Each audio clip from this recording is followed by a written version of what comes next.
আমি এখানে আসছি প্রায় 2 ঘন্টা হয়ে গেছে।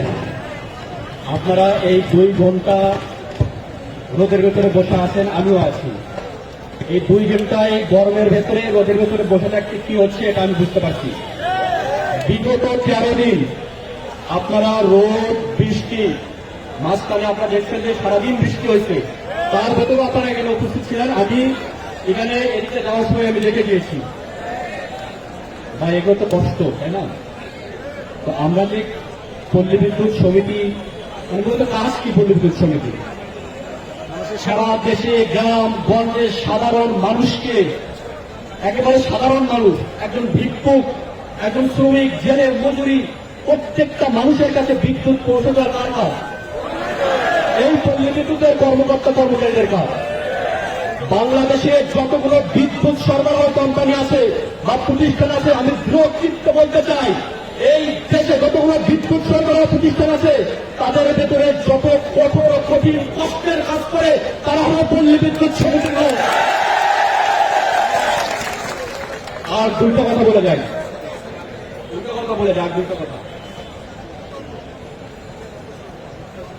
গত 3 আগস্ট 2024 সালের 3 আগস্ট আমি এই মঞ্চে, এই স্টেজে, এই শহীদরা দাঁড়িয়েছিলাম। ওই দিন এখান থেকে যে স্লোগান হয়েছিল, এখান থেকে ওই দিন যে আওয়াজ উঠেছিল, সেটা হচ্ছে 1 দফা দাবি আওয়াজ উঠেছিল। ছিল 1 দফাটা কি ছিল? পুলিশ স্বৈরাচার ফ্যাসিস্ট পলাতক হাসিনার পদত্যাগের দাবি ছিল।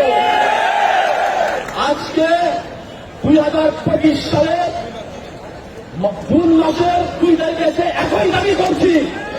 তারা এই দাবি এখনো মেনে নিচ্ছেন না। পল্লী বিদ্যুতে যারা ফ্যাসিস্ট স্বৈরাচারের দোষর হয়ে ওই আর্মিতে বসে থেকে পল্লী বিদ্যুতের কর্মচারীদেরকে অত্যাচার নির্যাতিত করছেন, তাদের পদত্যাগ দাবি করছি।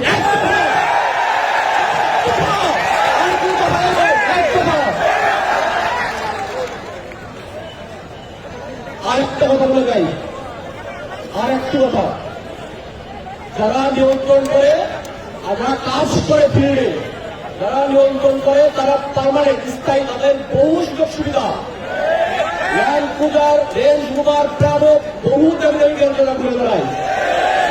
আর যারা ফিল্ডে রাস্তায় কাদা পানি বৃষ্টি ঝড় তুফানের মাঝে কাজ করে, তাদের একটা সাইকেল পর্যন্ত নয়।